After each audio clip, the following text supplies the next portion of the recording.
해줘 희망을 갖게 됐는데 이 미국이 막는다고 그래가지고 그걸 약속을 이행하지 않는 남한에 대해서 화가 났어요 지금. 네. 그러니까 뭐 김영철 같은 사람은 아주 모욕적인 표현까지 쓰긴 썼는데 결국 지금 발언 수위 내지는 대남 비난 수위를 높이고는 있지만 빨리 이걸 풀어라 하는 일종의 간호법이라고 저는 생각을 합니다. 여전히. 그러니까 통일부 장관이 지금 마침 미국에 저는 이렇게 뉴질랜드 오클랜드에서 떠났는데 그 시간에 미국 같은 것 같아요. 미국에 가서 들어오실까봐 한국을 떠났나요? 아니 일이 있으니까 갔겠죠. 근데 사실은 좀 일찍 갔었어야 돼요. 더 일찍 갔었어요. 일찍 갔어야 되는데 북한이 저렇게 극도의 이 압박을 가해 오니까 비로소 금강산 관광 문제를 협의로 간다는 것은 만시지탄이 있습니다. 그러나 금강산 관광 문제를 해결하러 간 건 맞는 거죠, 그죠? 그거로 갔죠. 그러니까 금강산 관광 문제를 해결하면 남북 간의 교류 협력을 이제 본격화할 수 있다는 얘기가 되는 거고 예. 남북 간의 교류 협력이 활성화되면 그만큼 우리의 대북 영향력이 생깁니다. 예. 대북 영향력이 생겨야 트럼프 대통령이나 미국 정부가 바라는 비핵화의 프로세스를 빨리 시킬 수 있고 시작시킬 수 있고 그다음에 북미 간의 협상의 접점을 만들어낼 수 있어요. 그건 2005년 9.19 6자회담에서 9.19 성명을 만들어낼 때 한국 정부의 역할을 했다는 설례가 있으니까 부시 정부인데 그 설례를 가지고 현 트럼프 정부를 좀 설득해야 돼요. 그러니까 가서 금강산 관광을 허락해달라고 매달릴 필요가 없어요.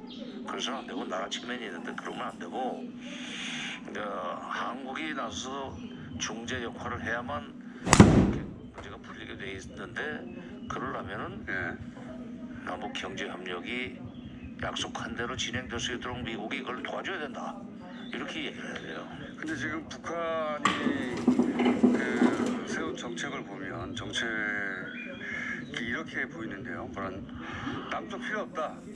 그냥 우리가 미국하고 직접 해결하겠다라고 자세를 취하는 것처럼 보이거든요. 그러니까 그래서 남한 니네는 금강산이나 빨리 하던가 아니면 금강산도 이렇게까지 지체됐는데 이제 필요 없다 남쪽도.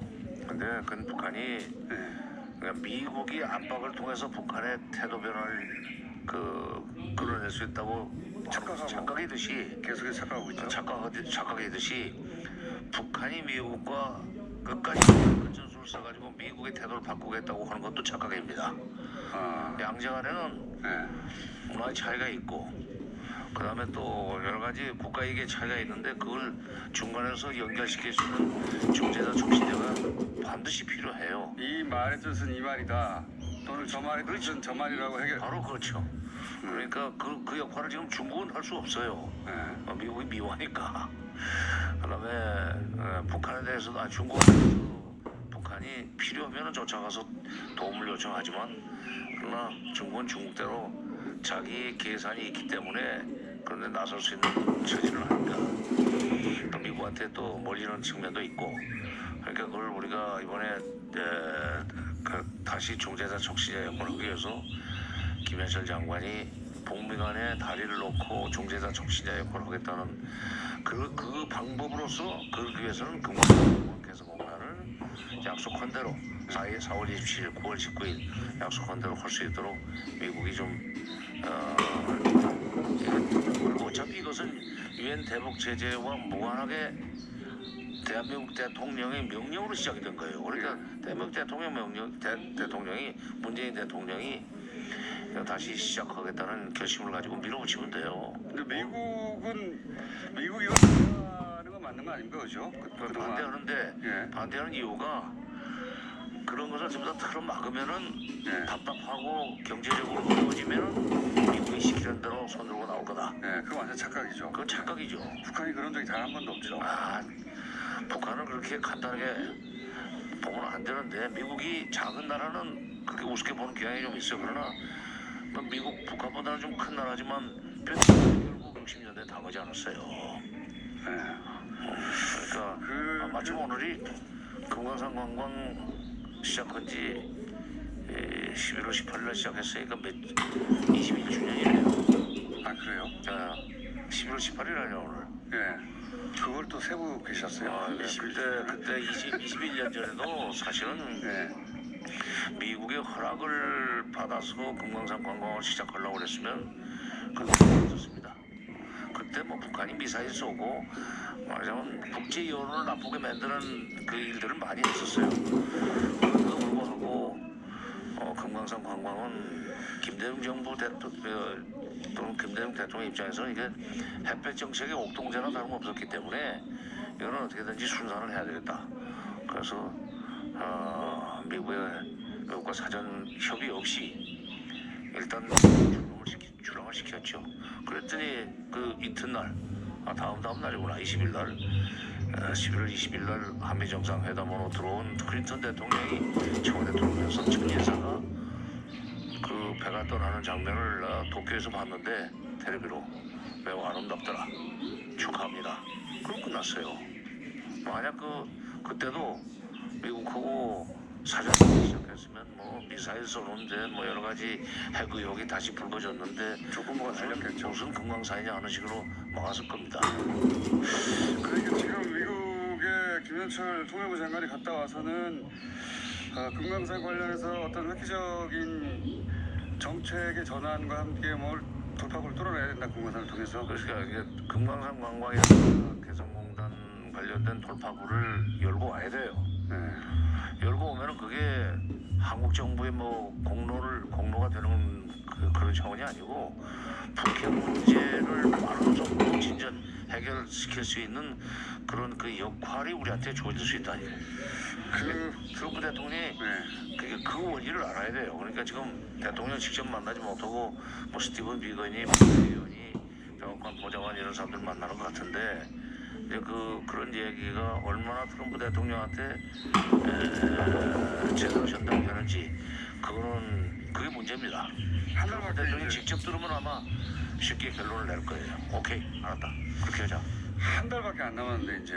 사실 뭐 이거 북미 협상은 북미 협상도 이게 적집이다. 내가 즐겨 쓰는 표현이지만은 세계에서 하루는 보통 사람의 일생보다 긴 시간인데 오전 다르고 오후 다르잖아요. 그러니까 그건 결정만 하면 순식간이다. 그렇죠. 결정만 하면 속도 낼 수 있고 지금 김정은 위원장도 연말을 넘기면 사실 새로운 길을 가겠다고 엄포를 놨지만 연말을 넘기면 새로운 길을 가겠다고 엄포를 놨지만 그 새로운 길을 가게 되면은 미국의 대북 압박 제재는 더 심해질 겁니다. 가고 싶지 않은 새로운 길이죠 사실. 그렇지. 그렇기 때문에 뭐 그런 새로운 길을 가지 않을 수 없다는 것을 이렇게 복잡하게 말을 하는 이유는 하고 싶지는 않다는 얘기인데 트럼프 대통령도 연말까지 아무 성과 없이 넘기면 내년 대통령 선거에 들고 나갈 수 있는 소위 득표력이 있는 표 결집력이 있는 성과가 없어요.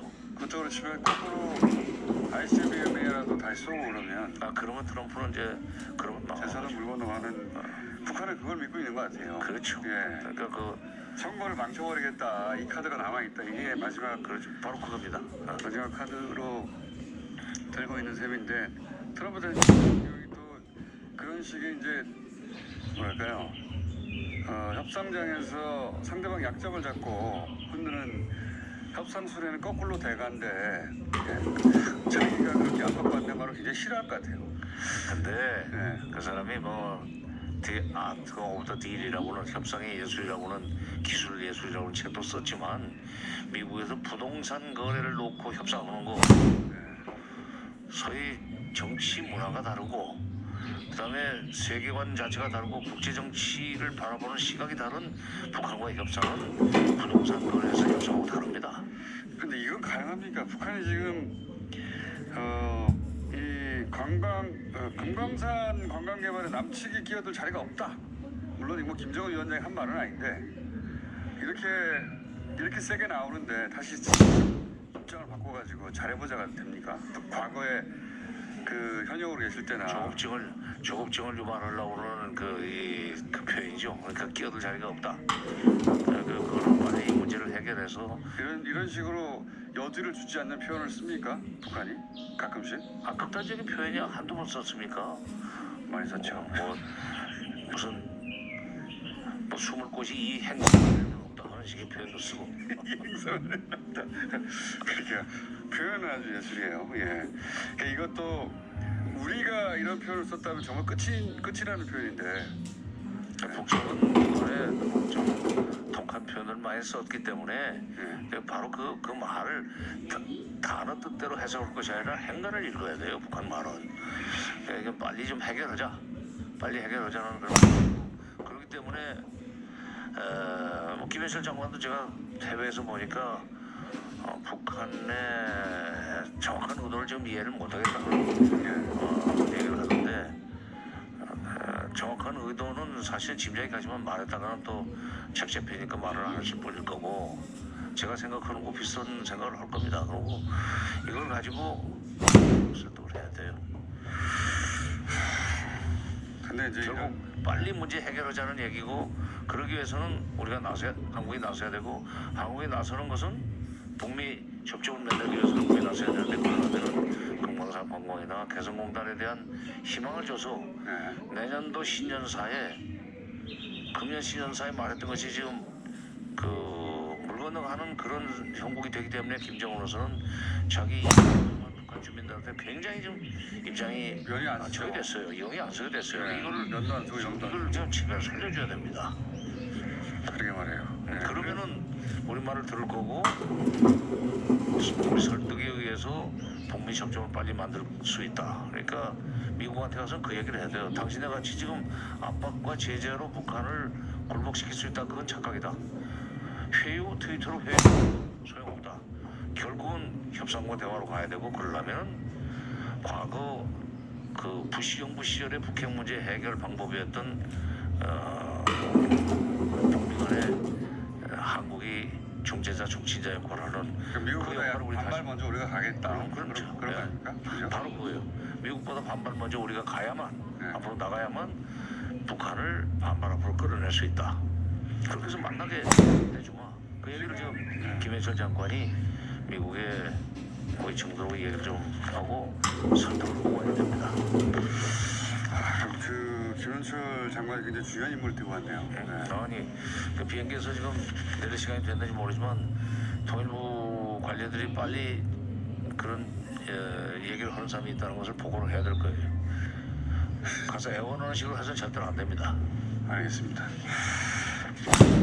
돌아오고 난 다음에 장관님을 다시 한번 모셔야 되겠네요. 근데 좀 북한한테 한마디 좀 했으면 좋겠어요. 하십시오. 북한이 지금 이 방송을 듣고 이제 모니터링 한다고 하니까. 우리한테 요즘 심하게 나오는데 특히 금강산 관광 시설 자체를 이제 철거해가라. 우리가 그 협상하자, 회담하자 그랬더니 필요 없다. 분석을 하자. 그것도 필요 없다고 했더니 자기한테 모르겠다. 그렇게 얘기를 했다는 거예요. 이거 앞으로 대단한 자충수입니다. 왜냐하면 북한은 지금 김일성, 김정일 시대에 이미 5개 경제특구를 지정해놨는데 그게 뭐 근본은 있지. 물론 금강산하고 개성공단은 그 5개 중에 들어가 있어요. 근데 김정은 시대에 와서 22개 지방급 경제특구를 또 지정했습니다.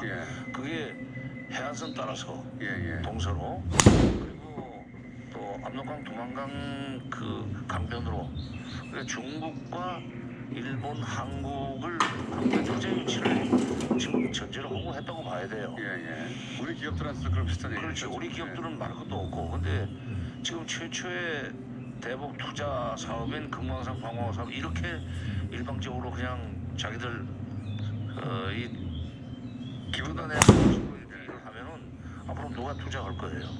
그리고 김정은 위원장이 2020년까지 약속했던 경제발전 5개년, 경제발전 5개년 전략은 완전히 소위 시작도 못하고 끝납니다. 그러니까 앞으로 해외 투자를 많이 끌어들여야만 북한 경제가 베트남이나 중국처럼 발전할 수 있다는 것을 인정하고 해외 투자자들이 대북 투자를 겁나하지 않도록 금강산 관광 그런 식으로 막무가내로 그냥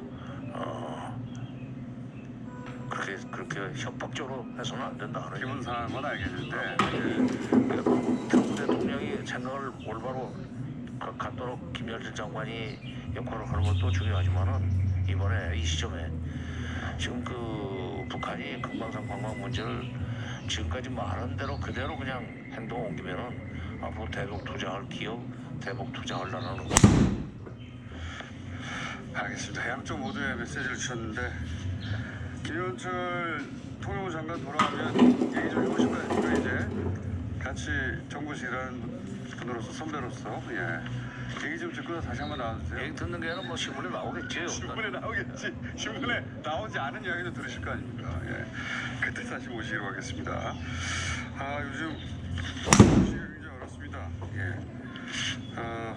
하도 해외 가셔가지고 민주평화통일자문회의 정세현 수석 부의장이었습니다. 감사합니다. 예, 감사합니다.